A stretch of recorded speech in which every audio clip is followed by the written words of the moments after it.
last time in this Surah Ar-Rahman series. And he didn't speak Arabic, because if he did, we would all be speaking Arabic. It's not like he was taught Arabic and then eventually some of his grandkids started speaking French. That's not what happened. And some of us, they started with Arabic and became Punjabi. Like that's not what happened. He was given some language, and all of the languages on earth are children of that language. Actually, in linguistics, we also study the notion that there is, in fact, the concept of a source language, that all languages eventually start developing common traits. So actually, it's similar to the idea that Adam alayhi salam was taught in original language. Ar-Rahman allama al-Qur'an. To help you follow along and reflect more deeply, we've created a companion workbook for this series. Download it at bayyina.com/Rahman. The thing is, sometimes we're looking at the ayat and we're like, oh, this is disjointed. This is not connected. But as we step back a little bit, we're going to see it's a profound connection between what's been said and what's come. Anyway, but before we look at that connection, let's look inside of this ayah. Of course, the sun and the moon are easy vocabulary, ash-shams wal-qamar, so we don't need to dig deep into that. But husban is an interesting word, so we're going to dig deep a little bit into the word husban. It was used similarly, before we saw a similar word, a leather skin that you fill with dates or water, like pouches. When you fill a pouch completely, a completely full pouch, it's called husban. And a camel that gets really fat to the point where it can't get any fatter is called a muhsiba. It's a good insult for you to learn, to use for your cousins or whatever. Hey, muhsiba. What? I'm just learning some Arabic. Like, in my experience, when you teach people insults, they remember that vocabulary. Every other vocabulary, they forget. So, here you go, muhsiba. Anyway, and husban is also used for, I don't know how to describe those things. It's like a flute-looking thing, and you blow in it, and a dart shoots out, and hits that. I don't know what's that thing called. I don't even know what it's called. But whatever that is, when you stuff it with the arrow or the dart inside it, because you're filling it in, you're stocking it up like your Nerf gun or whatever it is, right? That's actually also called a husban. That's also because it hits the exact target and it fulfills its mission in a sense. So these are some of the interesting meanings behind the word husban. It comes from the word muhasaba also, which means to audit, meaning everything you did is going to be accounted for. So muhasaba comes from the same origin. Hisab, Urdu speakers know, Farsi speakers know, Bengali speakers know, maybe Turkish speakers also know, Arabs of course know. Hisab means what? Counting, accounting, right? So counting is part of this meaning. So the word husban has count, measurement, full amount, full measure, right? Exact striking of a target. These are some of the meanings that are inside this word. There's another meaning, but we'll get to that a little bit later. So what is it saying again? Let me go back to the translation I suggested. The sun and the moon are bound by a mysterious, precise measure. You see where I got precise measure from? So they complete their full cycle. And they follow the exact targeted cycle. That's what Allah is saying. Now, where did I get the word mysterious from? The husban here, notice husbanin, the tanween in husbanin. Actually, it's a masdar, so you would expect to say ash-shamsu wal-qamaru bil-husban, with a lam, bil-husban. But when you say bi-husbanin, it creates ibham, which I'm capturing with the word mysterious. Like there's this mysterious, almost mystical kind of precision that captures the imagination that is found in the skies, in the sun and the moon. Imam al-Qurtubi, commenting on this ayah, said, "Ay-yajriyani bihisabin," that they both, meaning the sun and the moon, they float or they move with a calculation, fi manazil, in stages, la ya'duwanihi wa la yahidani anhu. They don't go past it, they don't cross it over, and they don't fall short. They go exactly where they're supposed to go. This is his comment. Okay. Now, the sun and the moon, what do we get from their movements? Well, life, actually. If they weren't moving the way they are, there wouldn't be any life on this planet. The seasons depend on the movement of the sun. The climates depend on it. The tides on the ocean, which is tied to essentially everything else, depends on it. One thing that the Quran will make us do is really think about the sky, really think about the earth, really think about the ocean and the connection between all of them, right? The ecosystem in which Allah created us. So just for example, to get you to think about the tide for a moment, because of the high tide and the low tide, sailors have to decide when to dock. Like they cannot just dock whenever. They have to make sure that it's the suitable tide for them to be able to bring the ship to port. And they cannot just take off whenever they want. And when you're out at sea, you have to make sure that you respect the tides. And if you think, oh, well, that's not my problem. I live in New Jersey. I don't have an issue with the tide. Pretty much all of the clothes we're wearing, the technology that we're using, the construction materials, there's so much of our lives that is actually shipped to us. And the majority of shipping on the planet is not happening by planes. Guess how it's happening? It's happening by sea. The world engages in trade to this day, majority because of the sea. And the sea is dominated by the tides, right? And the tide is connected to the moon. So now the moon is actually kind of running our lives and running the entire world's economy and ecosystems. And I'm just talking economics. I didn't even talk about habitat. Just economics. And I didn't even know this, but studying this stuff gets you thinking, the earth also has a tide. The oceans, because they're liquid, so they can move easily, so, waves rise and high tide happens, but the earth actually can move up to 22 inches just because of the pull of the moon. And GPS tracking systems have to keep track of the earth's movements too, because where something was located a year ago may not be where it's located now because of the moon's tide. Actually, the earth is actually in flux itself, subhanallah. And that's just the effect of the moon. So now, the important thing here is both have exact locations at any time. Now, I don't want to make this a science class, but there are some observations that I think are helpful. Sailors use specialized instruments, ancient instruments, that were developed for the sole purpose of measuring the angle of the sun to get them latitude. You guys are familiar with latitude and longitude, right? So this device is called a sextant. There are other devices too.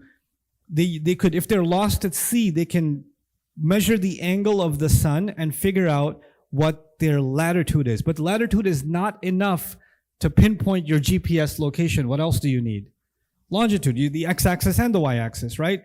So then calculating the angle of the sun and one more star, meaning from the night, and comparing it with home time, give them the exact longitude, and the exact current position is now known. Actually, they could actually use two devices, and from it, even if they're lost in the middle of the ocean, just by observing the sun, they could figure out exactly where in the world they are.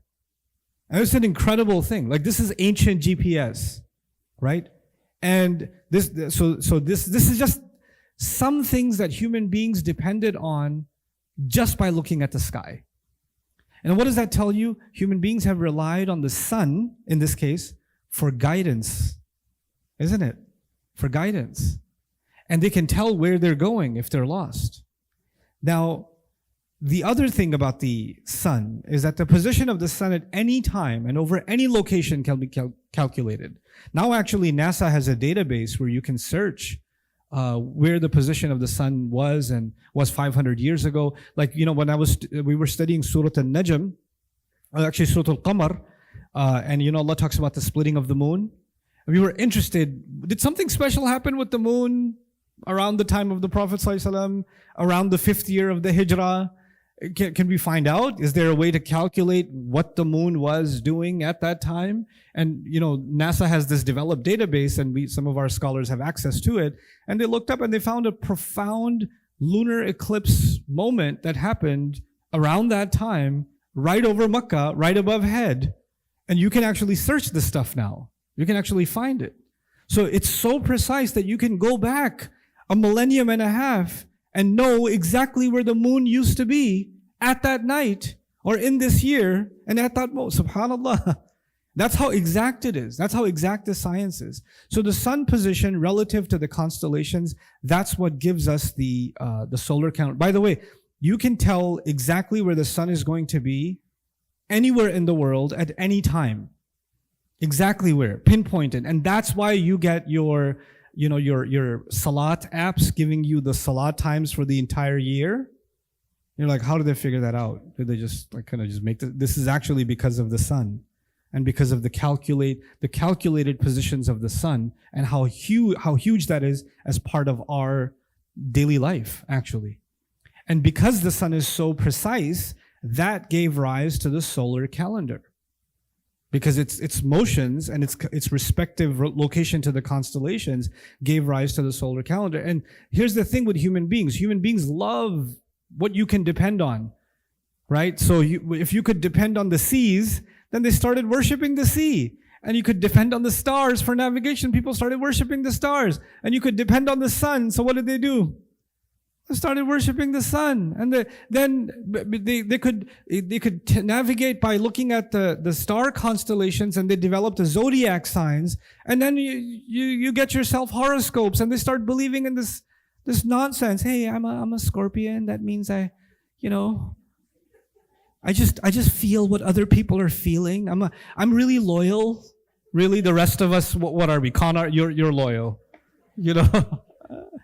I love people like that. They say these most generic self-praise things.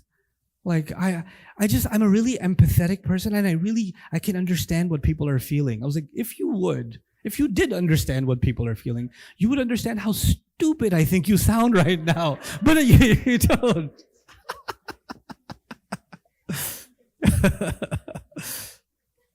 Anyway, Ash-Shamsu wal-Qamar. By the way, Muslims need to get away from that stuff. And I know Muslims, it not only is it shirk, now people say, no, I don't believe in it, but some of those things, I feel like this is a lame dad joke, but still, I mean, there used to be Ashabul Feel, now we have Ashabul Feelings, right? So we got I feel like, I was like, anyway, so that's a little bit about the sun. Let's talk about the moon a little bit.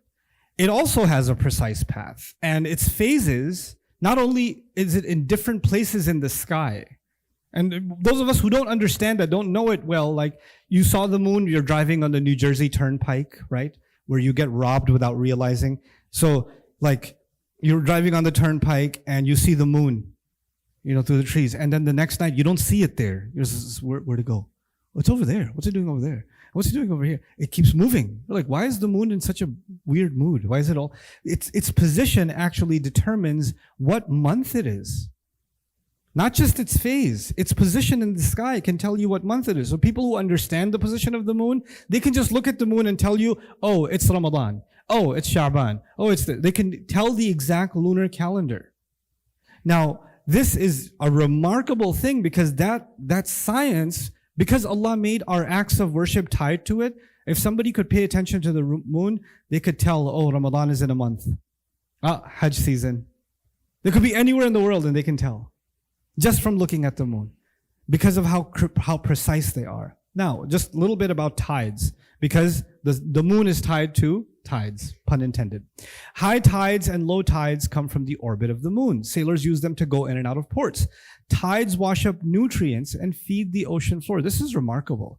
Like the bottom of the ocean, you have species that can't move, right? They just stay there. So how are they going to get fed?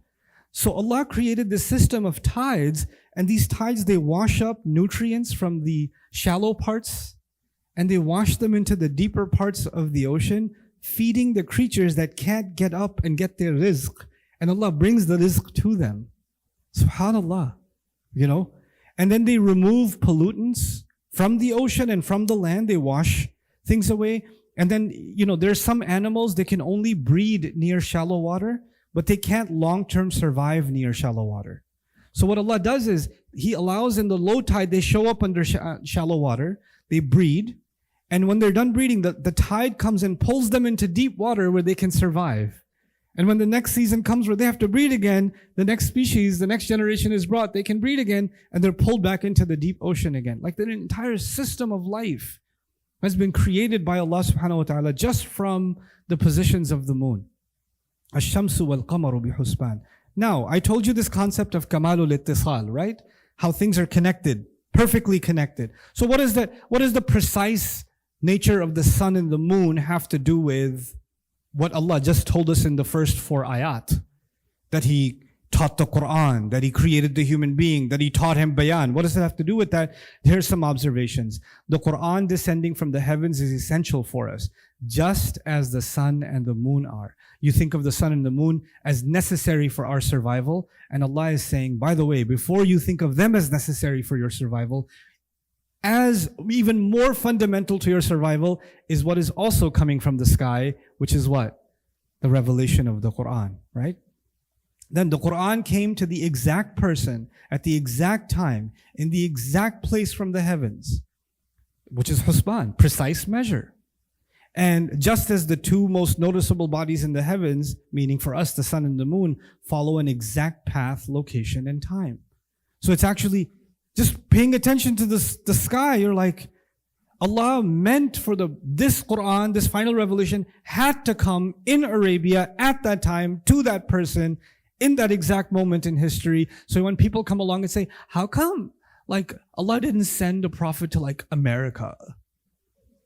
And if there was a prophet that was sent in 2023, I bet there would have been a surah about TikTok or, Yeah, you can have that mindset, but actually what you're not understanding is ash-shamsu wal-qamaru bi husban. Like Allah created an entire universe that follows an exact schedule. And the revelation of the Quran and the recipient of it and the subject of it, all of it was exactly on schedule. Now, basically what's happening in the skies is connected to what's happening on earth, right?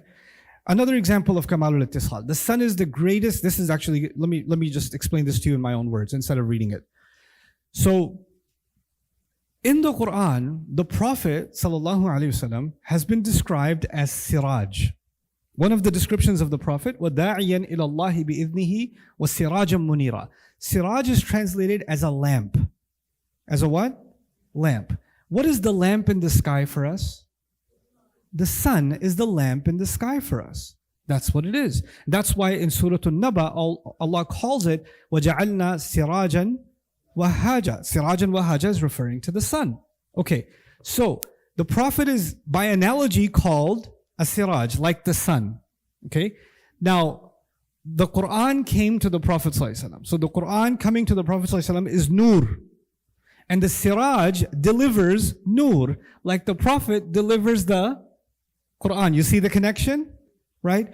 Now, who does the Quran? The siraj delivers the nur, and one of its main recipients is the moon. Because the sun, the light of the sun hits the what?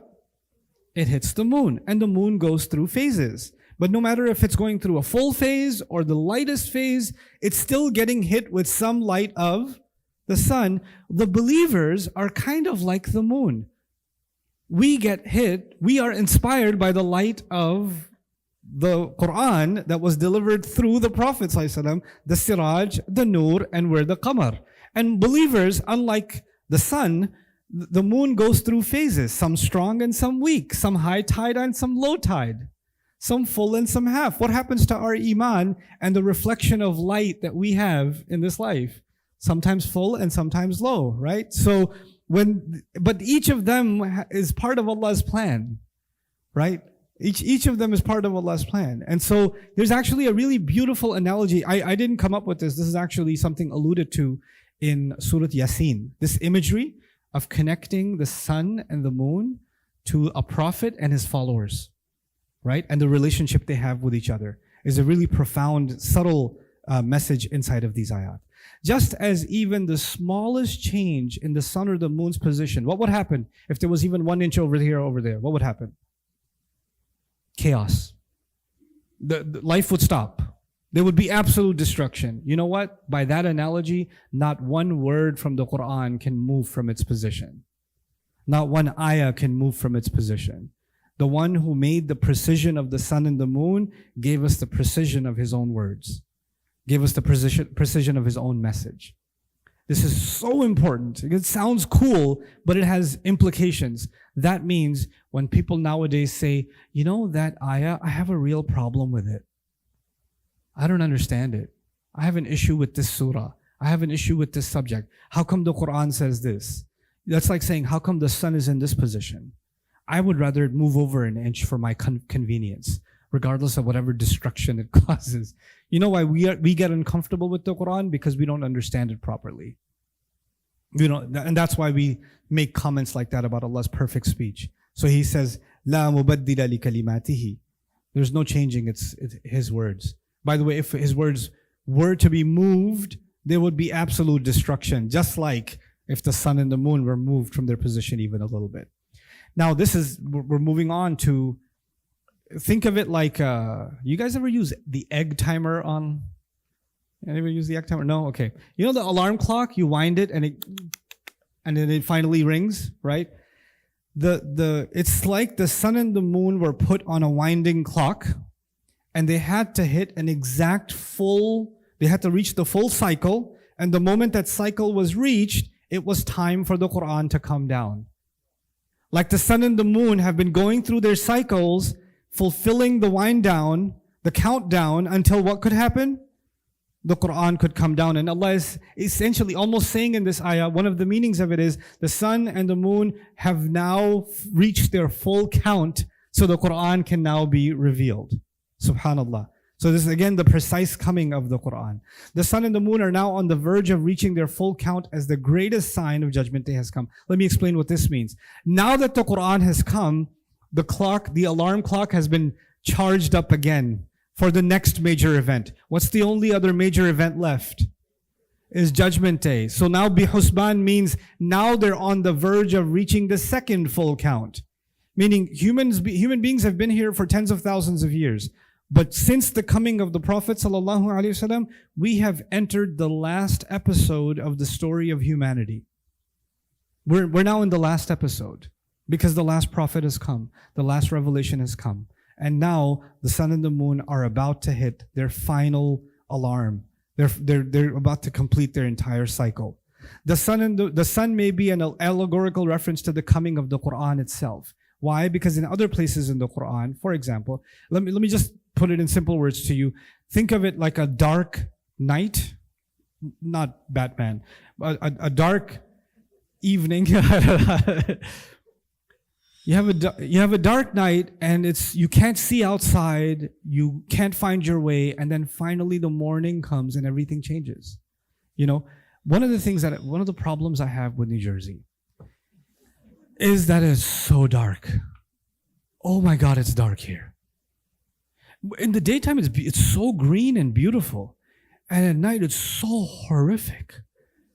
Like you could go to somebody's house, and they have this beautiful extended backyard with endless trees and greenery and sunlight. You're like, this is gorgeous. And then night comes, and you're like, why are you living in this jinn garden? Like, you know. Darkness brings with it fear, brings with it the unknown, brings with it confusion, right? And then the day comes and beauty comes with it. Isa alayhi salam had finished his mission, and then since then, it's been 6 centuries, no prophet has come. And the world has fallen into a very dark night. The guidance is gone. And then finally a new morning rises. And what's that morning? The coming of the Quran. And now the world is lit.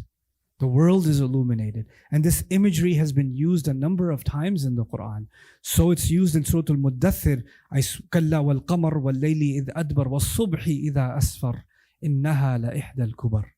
He says, I swear by the moon, and I swear by the night as it starts to turn back, and I swear by the morning as it starts to bring its light. This is one of the greatest events, meaning the coming of the Quran is one of the greatest events compared to the rising of the sun.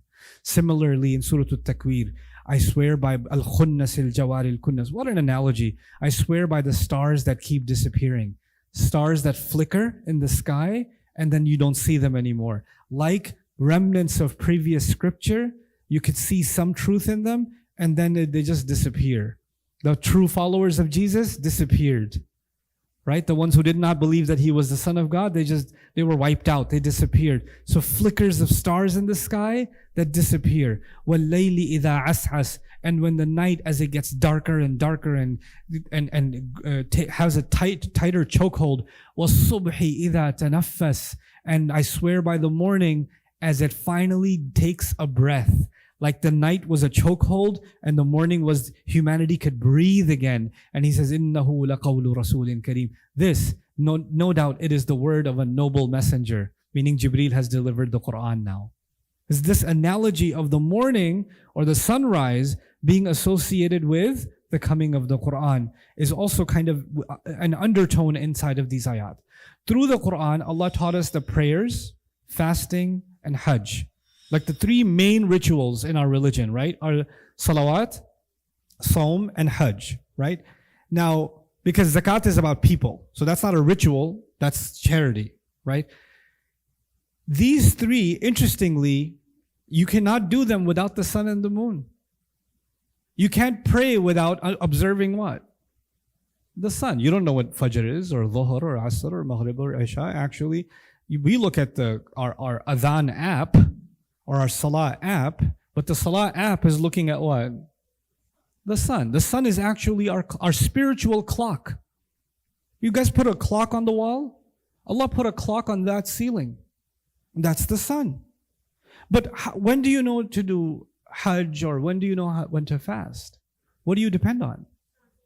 Not the sun this time, the moon. That's when we have our moon fighting, right? So the idea is the sun became our clock and the moon became our calendar.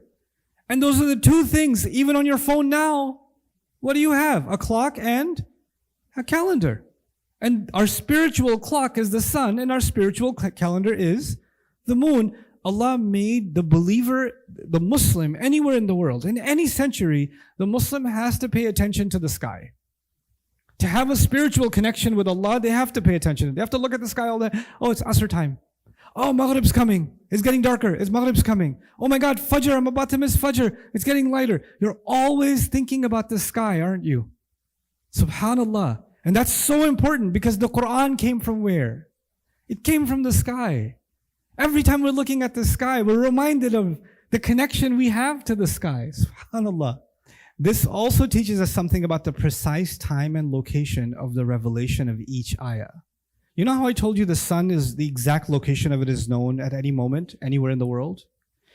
Where exactly was the ayah supposed to come? At what occasion? At what point in time was the Prophet supposed to receive this ayah or this surah? That exact process had to be, it was as precise as the sun and the moon. And in fact, the gradual process of the sun and the moon completing their cycle is similar to this gradual process by which the Quran will reach its completion. The 23 years of revelation, there's like a cycle of the sun and the moon, and it's going to reach its completion, and it's going to go phase by phase by phase by phase. Now, why is this really important in our study of the Quran? Because there are some times in the Quran, for example, that Allah could have revealed something and it would have solved the problem, but He didn't. He allowed the problem to happen and then He revealed, you should have done this. That's what's happened in the Quran. There were prisoners of war, for example, and the Prophet ﷺ released them because Umar gave a suggestion, we should execute them. Abu Bakr Siddiq radiallahu anhu gave the suggestion we should release them. And the Prophet ﷺ, rahmatan lil alameen, what did he do? Release them. And then the ayah came, it's not appropriate for a prophet to release prisoners. Like, what? Allah could have told the Prophet when? Beforehand. But He decided to let him make that decision. And that has a profound lesson in it. This is not the time for that lesson. But if you have this idea in your mind that every revelation happened at a precise time for a precise purpose, right? Then your view of the Quran and why the Quran is saying what it's saying will completely change. Because every moment has its purpose. Every word, every speech has its purpose.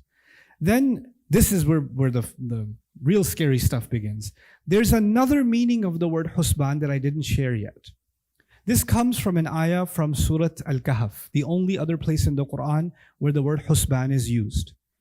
So Allah says, عسى ربي أن يؤتيني خيرا من جنتك أو يرسل عليها حسبانا من السماء فتصبح سعيدا زلقا. One gardener says to the other, one gardener was full of himself, he was like materialistic, and the other gardener says to him, maybe Allah will give me a better garden than yours. Or something else could happen. Allah might send a husban on your garden. Allah might send a what? Husban. Now that doesn't mean a calculation. That doesn't mean a full measure. Allah might send a husban on your garden, and if He does, it will become slippery mud. It'll be nothing but slippery mud. It'll become a swamp. What is that husban that He will send from the sky that your garden will get destroyed? Here's commentary on that husban. Halakan husbanan. A destruction that comes at the exact time. Muqaddaram min Allah. Decreed, actually calculated by Allah. Like He says, ata'an hisaban. And al-husban ismu jam'i li sihamin qisar yurma biha fi talqin wahid. Remember that dart shot?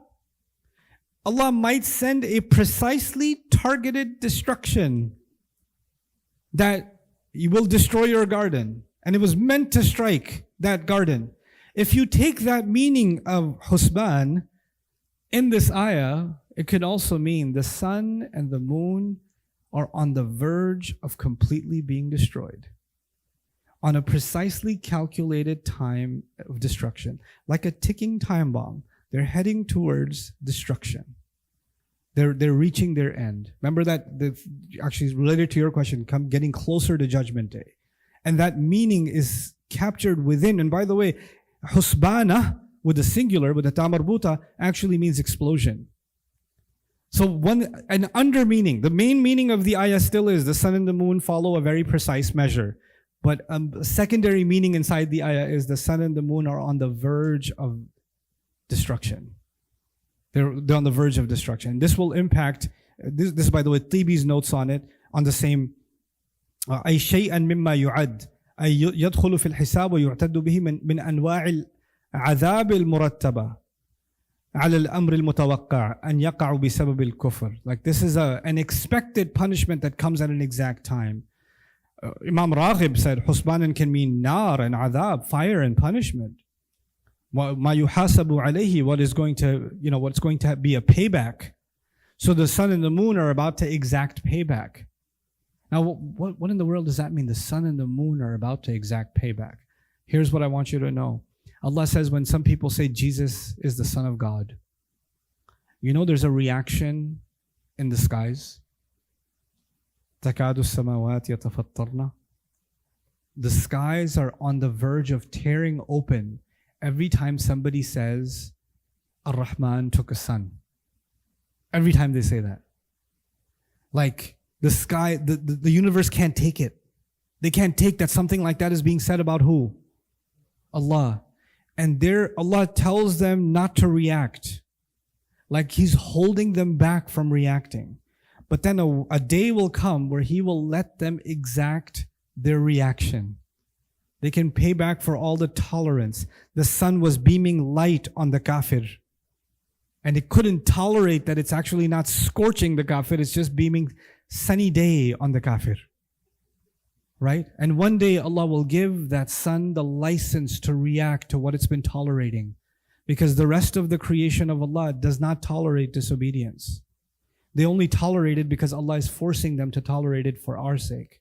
This is why on Judgment Day, when the earth starts going crazy, and human beings say, مَا لَهَا وَقَالَ الْإِنسَانُ مَا لَهَا. What is wrong with it? What's going on with the earth? Why is it acting like this? بِأَنَّ رَبَّكَ أَوْحَى لَهَا. Not أَوْحَى إِلَيْهَا, أَوْحَى لَهَا. It means that's because Allah has given it, it's instructed it, but actually also means Allah has finally given it permission. Allah has given it, it wanted to.